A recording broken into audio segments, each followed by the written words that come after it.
Hey everybody, Batmerk here. I just got my new book right here from Allegiance Arts, a Comicscape book. I backed it a few months ago.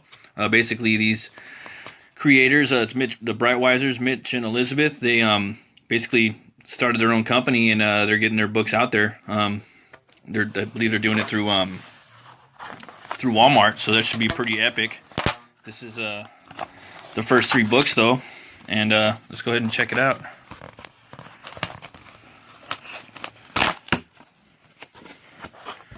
Awesome Gemini mailer. Can't go wrong with that. Top of the line. Ooh, there we go. Look at that. First book right there. Allegiance Founders Edition. Check out that, man. Sweet. So we got the Futurists. That's the first book. Then we got Nora's Saga. That one's going to be cool. It's going to be like a metal version of a Wizard of Oz meets Norse mythology.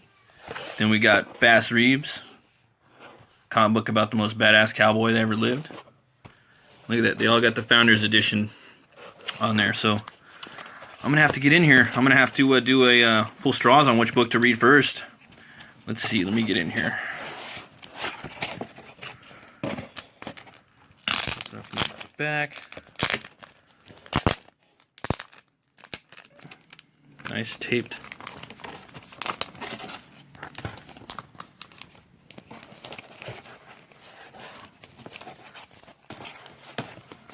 Oh wow, nice paper it's printed on. The cover stock is awesome.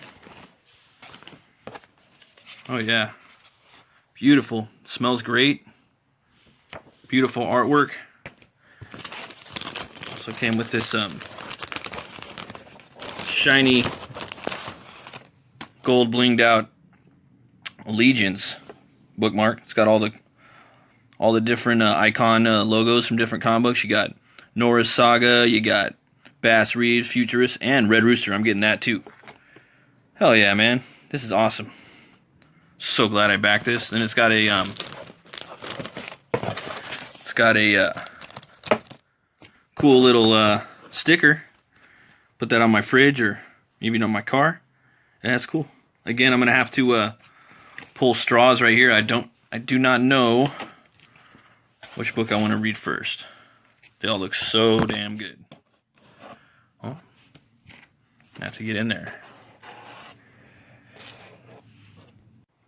So I actually did get in there with the Futurists.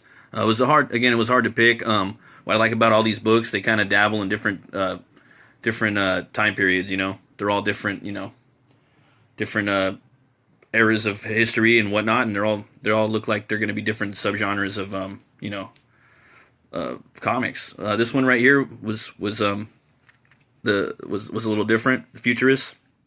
I liked it a lot because it kind of reminded me of believe it or not, my grandpa. He was over in India and he was a soldier over there back I believe in the 1920s, and he built bridges, and he had a monkey too. There's a monkey in here, and he actually had a bar out there, and he smuggled a lot of whiskey in there. He was an American soldier, and he's actually a boxer too, a world champion. So it kind of reminded me of him over there, and like doing a lot of like mischief and building bridges and doing all this crazy stuff. But yeah, back to the book. Basically, it starts out, and it's in India, Calcutta, in 1866, and this is the team right here. You got the writer's Patrick Stiles, artist is Butch Geis. You got inker Rick Magyar, Mitch Brightwiser, and Elizabeth Brightwiser did the colors with Alex Jimenez, and Butch Geis and Mitch and Elizabeth Brightwiser did the cover. Then you got the Superstar 2, Eric Weathers doing the letters. Yeah, Mitch Brightwiser and Patrick Stills are the creators, and you got Hernan Octavio doing the color. He's the flats, and editors Patrick Stiles, layouts Chris Kendrick, and masked head design is Mitch Brightwiser. So you got the Allegiance Arts team on this book. And back to the book. Yeah, so it's here. The artwork is fantastic. You got these British, I believe they're British soldiers. I'm not sure if they're I think they're from Britain, the Redcoats, and they're over there, and they're about to meet with this basically they're getting their drink on and they're about to meet with this basically like the shaman. I like the way this sets everything up. I love seeing like old like kind of, I don't know, kind of like hunter type like trophies and stuff like that. Like reminds me of that book where they're, I think it's The Most Dangerous Game or something like that, where that guy invites people over the island and he hunts them all down. And I like seeing stuff like that. And I also like that movie The Wolfman with Anthony Hopkins. He was like a hunter in that movie, and he had a lot of trophies and stuff like that. Basically like trophy hunter stuff. It's pretty cool. Now it's fucked up because of all the endangered species, but back in the day, yeah, it's kind of cool. Whatchamacallit, yeah. So they're going to see they're going to see this like shaman, and he does like a trick on one of the guys, I think, and he summons like an old friend, and basically when he gets possessed by a ghost, like his arm breaks, and it's just like a lot for the people there to handle, so they leave, and he's asking for money, and there's this kid that shows up, and he basically is a cat that this dude knows, and he has, he's grown young basically, and this shaman dude's like, hey, how did you grow young? Like, what is your secret? How did this happen? So he's like, all right, well, I'll let you know. And basically, he takes him up to the attic and kind of shows him this crazy like eye. They call it oracle, and they say a spell, and it basically the story kind of like jumps back in time even further to somewhere in India, in the utter Pradesh, India, and it has these other British soldiers, and they find one of their guys dead, and basically they're trying to like tomb raid, and they want to find gold and treasure and stuff like that. And there's this one soldier that's basically trying to find this special treasure, and they have they're looking at this dead guy right here, and they're like, oh, if they know that the rebels killed him, then it's gonna cause like some basically commotion, and it's gonna bring like light to our group. So let's put some bullets in him. That way they think that someone else shot him. So that way it kind of takes the heat off them, and they can focus more on like basically like finding ruins and treasure hunting and stuff like that, rather than I don't know if they're over there basically like kind of running that country, like establishing laws and I don't know. They're basically there to do that, as far as I know. But they're not there doing that. They're looking for treasure and stuff, and they come upon this big treasure right here. And they find this like entrance. It's ruins. I love this kind of stuff. It's like Indiana Jones. I love like type of national treasure. Tomb Raider's cool too, but I like the whole like aspect of going and looking for stuff. Even the Mummy was cool. I like that too. Even the new Tom Cruise Mummy was all right. I like movies where they go and they look for things, and like basically archaeological adventure movies. And we got that right here, and it's pretty cool. And so he's found what he wants, and this guy right here, I'm thinking he's going to be the main character. His name's Teddy Gunn. It sounds like a cool name for a main character. And he's like, all right, man, basically we've been going around trying to find treasure, and this right here, this is basically like a big hunk of gold, like a big gold sarcophagus. How are we going to cut that up? How's everybody going to get a piece? How's everybody going to get a slice of this? And he's like, oh, well, if you want, I'll make you a rich man. I'll take you into the nearest town or something like that, and yada yada yada. I'll make it happen.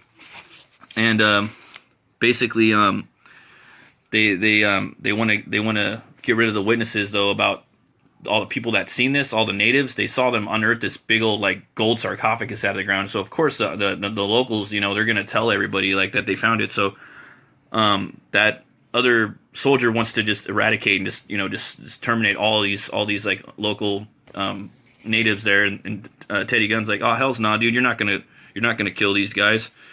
And so he's basically caught between a rock and a hard place. So he wants to stick up and be the hero. And what happens is basically he fights them off, and he's about to blow up their sarcophagus, and the thing opens up, and this badass fucking metal demon comes out, dude. Sick. And then he just starts like, well, I don't want to spoil too much, you know what I mean? But there's more action that carries on. And I read the book once just to kind of get a feel for it, and I went back and read it again just because it was really fun. Again, what I liked about it though, it had like the whole adventure aspect of it. It was really fun, and it kind of reminded me of, again, it reminded me of like Indiana Jones, National Treasure. It reminded me a lot of my grandpa. That's like his whole like time in India where he was doing his thing. It also reminded me of the Shadow and the Phantom too, and I like that a lot, and I like the whole like archaeological side of it. And then they're also trying to find, spoilers a little bit, they want to find this special city, and there's something about this city, and I don't want to say the city's name. I don't want to give too much away. Check this out online if you go to I believe it's I think it's allegiancearts.com, and these cats are going to be selling their books in Walmart pretty soon, so you're going to be able to get this. I actually got the Founders Edition from Indiegogo, so I'm one of the few. I got the bookmark and stickers, and again, these books, they're all like time period different, like different time periods of books, so they're all like something different, and they make for a great read. But yeah, I definitely give the Futurists 2 horns up. You could definitely check it out online, just to get some more background on it. And there's 3 other books they got, 2 of which I have right now. I'm gonna read those, and there's another one too coming out called Red Rooster. I'm real pumped for that. And yeah, so I'm gonna go ahead and show my book right now. This is it right here, Butch Cleaver. It's a supernatural gothic horror western. It's about a brutal butcher that gets murdered, and then he's brought back to life by a voodoo hex. And it gives that hex gives him power to weaponize bone on a molecular level, so he can control bone. Like he can turn into bone dust. He can make guns. He can make saws. He can make butcher knives. He can make cleavers. He can make all kinds of things. And I wanted to set it in this gothic like city that was fictional, in an American setting. But yeah, if you want, check it out. I have my email ready, so you can basically go to Indiegogo and sign up for it. Both of these books are Comicsgate books, and what Comicsgate is a network of creators and fans that basically stand for the fans, like whatever the consumer wants. That's what we try to give them, and we try to stay away 100% from extreme politics and extreme religion. So obviously, when you're creating a book, you're going to have a little bit of politics, and you're going to have a little bit of religion in there, but we're not going to force anything on anybody. But if you want, yeah, go ahead and check this out. This is my email is live on Indiegogo right now. It's Butch Cleaver. And check out The Futurists when it comes out in Walmart. You folks have a great night.